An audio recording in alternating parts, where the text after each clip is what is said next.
वंदना शिवा जी, आज आप चंडीगढ़ में आए हैं। आपने जो सेमिनार हुआ है, कन्वेंशन हुई है फर्स्ट, उसमें आपने बहुत खूबसूरत बोला है जैविक खाद और जो रासायनिक खाद का उसका असर बहुत बुरा पड़ रहा है। तो कैसे ये सारा आप लोगों को समझा सकते हैं कि क्योंकि लोग जो है कि आजकल रासायनिक खाद के मगर बहुत पड़े हुए हैं। किसान, पंजाब का किसान समझ रहा है कि धरती मर रही है। पंजाब का किसान समझ रहा है कि ये धरती का पानी का जरूरत बढ़ा रहा है रासायनिक। आज किसान को पिटाई हो रही है डीएपी के लिए। तो ये जो एक बहुत आर्टिफिशियल इनपुट और बहुत कॉस्टली इनपुट है, जिसकी सब्सिडी भी कम हो रही है, खुद ही अर्थव्यवस्था ऐसी बनेगी कि किसान को विकल्प की तरफ मुड़ना पड़ेगा। पर जब हम विकल्प बहुत संकट में ढूंढते हैं तो पूरी तरह विकल्प नहीं बना पाते। इसलिए आज से तैयारी करें 3 चीज समझ के किसान, कि जहर से धरती मर रही है, हमारा स्वास्थ्य खत्म हो रहा है। दूसरा, ये महंगे हो जा रहे हैं। तीसरा, पंजाब का रिसर्च है कि जितना ज़्यादा यूरिया डाल रहे हैं उतना प्रोडक्टिविटी कम हो रहा है। ये 3 ग्राफ उनके दिमाग में आ जाए तो खुद वो कहेंगे मिट्टी तो जीवित है, मिट्टी की अपनी उर्वरकता को मुझे और जीवित करना है, ये जैविक खेती है। थोड़ा सा ऑर्गेनिक डालने की बात होती है, थोड़ी विविधता बढ़ाने की बात है। तो एक फसली खेती से किसान को एक संकट में डाल दिया है। और क्योंकि अगर वो फसल सरकार नहीं खरीदेगी या एपीएमसी में नहीं जाएगा तो संकट।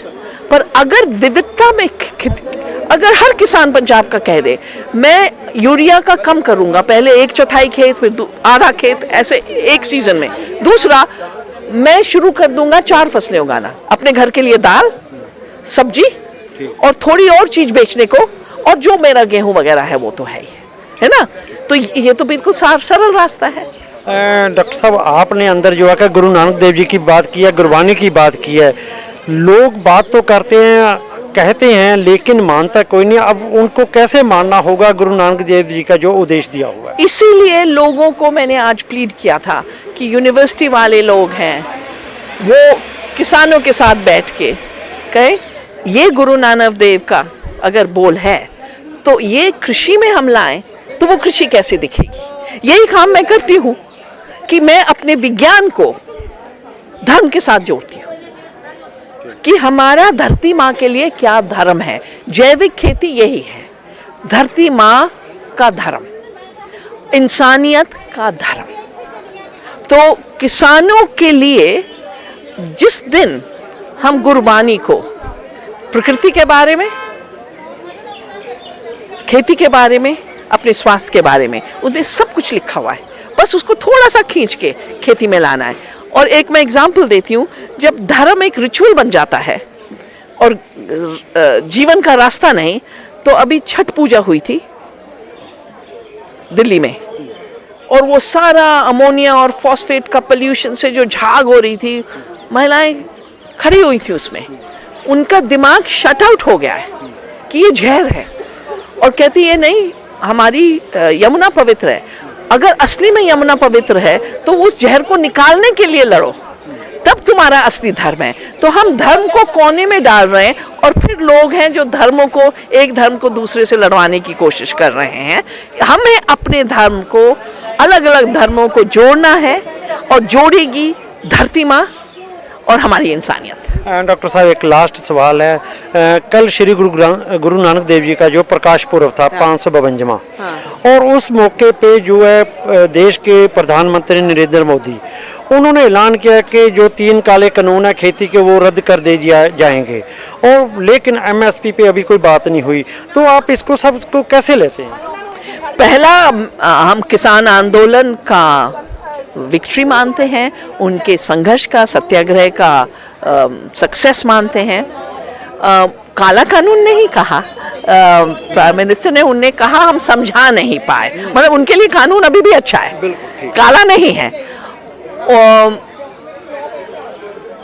पर मैं इन ताकतों को मैंने 50 साल से स्टडी किया है, जो ड्राइव कर रही हैं इस तरह के कानून। वो थोड़ी देर हटेंगी और फिर नए रूप में आएंगी। मैंने बताया माइक्रोसॉफ्ट हमारी जमीनें ढूंढ रहा है, हमारे बीज ढूंढा, सारे दुनिया के बीज मिस्टर गेट्स के हाथ में आ गए। तो ये हम उनको सोचते हैं वो सॉफ्टवेयर चलाता है, नहीं, वो तो प्रकृति का सॉफ्टवेयर लूटने को बैठे हुए हैं। तो हमको ये जो 1% बिलियनर्स हैं, इनका क्या सोच है उसको समझ के अपनी आज़ादी, अपनी स्वतंत्रता, अपना धर्म को बचाना है। इनका प्लान है 2030 तक हम ये कर लेंगे, सारी प्रकृति का हम निजीकरण कर लेंगे, सारा प्रकृति का हम मालकियत बना लेंगे। हमें कहना है नहीं, हम तो प्रकृति जो हानि हुई है उसको भी हम रोकेंगे। तो जब हम पूरी तरह देख लेंगे, क्योंकि जब मैंने बीज बचाना शुरू किया, क्यों किया? क्योंकि मोन्सैंटो वगैरह कह रहे थे हम तो बीज पे एकाधिकार जमाएंगे, मालकियत करेंगे, बौद्धिक संपदा बनाएंगे, इंटेलेक्चुअल प्रॉपर्टी होगा। मैंने कहा हम बचाएंगे बीज। तो 10 साल पहले हमने वो काम जो किया, इनको रोक पाए। हम आज अपनी पुरानी जीत के ऊपर आगे की लूट को रोके, है ना, आगे की लूट को रोके। तब